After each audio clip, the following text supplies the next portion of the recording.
Hey, what's up guys? Assalamualaikum. Ini saya sedang nak buat top up stok lah. Consignment stok ni saya bawa satu storage box. Dalam ni dipenuhi dengan berbagai jenis pewangi kereta yang ada dalam ni. Ini pewangi kereta. Selain pewangi kereta, ianya boleh dijadikan sebagai pewangi bilik, bilik air, pejabat, ofis, surau dan sebagainya lah. Signature asalnya adalah pewangi kereta. Ada 10 jenis bauan. Macam saya ni buat consignment, inilah rutin ni, top up stock consignment. Alhamdulillah, syukur Alhamdulillah. Zaman sekarang ni nak buat part time income ada macam-macam cara. Affiliate TikTok, affiliate di Shopee. Macam saya sendiri jual produk melalui consignment, produk orang lain bukan produk saya. Saya sebagai agent, stokis untuk produk.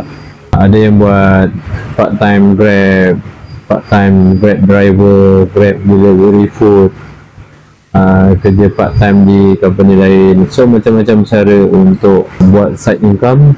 Zaman sekarang kan buat multi purpose income. Mudah-mudahan apa sahaja yang kita lakukan, kita memohon doa kepada Allah SWT agar dipermudahkan segala urusan. Okey, Alhamdulillah dah siap top up stok.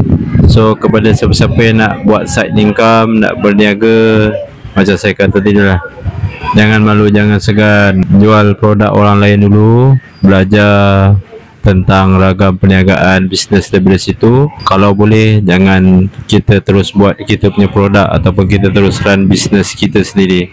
Kita buat tolong-tolong orang dulu ke, jual produk orang dulu ke, belajar dari situ, ambil pengalaman dari situ. Dah ada keyakinan untuk buat sendiri punya bisnes, boleh on. Paling penting gunakan modal apa yang ada di tangan. Kalau boleh elakkan buat loan bisnes. Okay guys, swipe up.